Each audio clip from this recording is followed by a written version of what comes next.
ఖమ్మం జిల్లా నేలకొండపల్లి మండలంలో ఉప ముఖ్యమంత్రి మల్లు భట్టి విక్రమార్క, రెవెన్యూ శాఖ మంత్రి పొంగులేటి శ్రీనివాసరెడ్డి పర్యటించారు. అనంతనగర్లో నూతనంగా నిర్మించినటువంటి విద్యుత్ సబ్ స్టేషన్ను ప్రారంభించారు. అనంతరం జరిగినటువంటి సభలో ఉప ముఖ్యమంత్రి భట్టి మాట్లాడుతూ ధనిక రాష్ట్రంలో ఉన్న సంపదలు గత పాలకులు పంచకుండా 8.5 లక్షల కోట్ల అప్పు చేశారని విమర్శించారు. 10 సంవత్సరాల బీఆర్ఎస్ పాలనలో ఆర్థిక వ్యవస్థను చిన్నాభిన్నం చేశారని ఆయన మండిపడ్డారు. ప్రజాప్రభుత్వంలో ప్రజల అవసరాల కోసం అనేక సంక్షేమ పథకాలు అమలు చేస్తున్నామని ఆయన తెలియజేశారు. ఇచ్చిన ప్రతి హామీని కూడా అమలు చేస్తూ పేదవారి ముఖంలో చిరునవ్వు చూస్తున్నామన్నారు మంత్రి పొంగులేటి. ఇక ప్రజాప్రభుత్వంలో అభివృద్ధి, సంక్షేమం 2 కళ్ళలా భావిస్తూ పాలన చేస్తామన్నారు. గ్రామ పంచాయతీ ఎన్నికల్లో రాష్ట్ర వ్యాప్తంగా 75% మంది కాంగ్రెస్ సర్పంచ్లను ఆశీర్వదించి గెలిపించడంపై సంతోషం వ్యక్తం చేశారు. సబ్స్టేషన్ ఓపెన్ చేసుకుందాం, మరొక సబ్స్టేషన్ కి శంకుస్థాపన చేసుకుందాం. అనంతగిరి సబ్స్టేషన్ 220 kVది సుమారు 225 లక్షల రూపాయలతో ఓపెనింగ్ చేసుకున్నాం.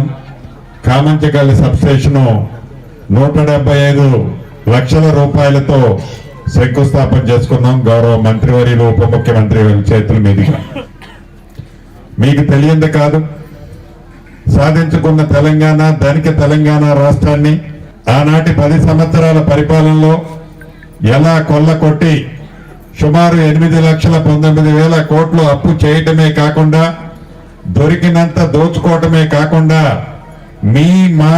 మన అందరి కష్టార్జితాన్ని ఆనాటి దొరవారు ఎలా కొల్లగొట్టిన తర్వాత పేదవాడి ప్రభుత్వం కావాలని, అది ఇందిరమ్మ రాజ్యంలోనే సాధ్యమని, మీ అందరి కష్ట ఫలితంతో ఇందిరమ్మ ప్రభుత్వం వచ్చిన తర్వాత గడిచిన 2 సంవత్సరాల నుంచి ఈ రాష్ట్ర ముఖ్యమంత్రిగా రేవంత్ రెడ్డి గారి నాయకత్వంలోని మేమందరం నిరంతరం పేదవాడికి అండదండలుగా ఉంటూ విద్యుత్ సంబంధించి చాలా అంశాలు దృష్టి తీసుకొని రావాలనుకుంటున్నాను.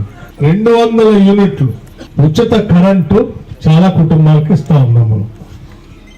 అంటే దాదాపు 65% పాలేరు శాసనసభ నియోజకవర్గంలో 65% 200 యూనిట్లు కరెంటు ఉచితంగా, కరెంటు బిల్లు లేకుండా రాష్ట్ర ప్రభుత్వం ఆర్థిక శాఖ మీ అందరి తరఫున విద్యుత్ శాఖకి ప్రతి నెల డబ్బులు కడుతూ ఉచితంగా కరెంట్ ఇస్తా ఉన్నాం. ఇది ఆ రోజు మన ప్రత్యేక రాష్ట్రం తెచ్చుకుంటే మన వనరులన్నీ ప్రజలకే మనం వాడుకోవచ్చు, పంచుకోవచ్చు, లాభం చేకూర్చొచ్చని అందరం కోరుకుంటే సోనియా గాంధీ గారు తెలంగాణ రాష్ట్రాన్ని ఇచ్చారు.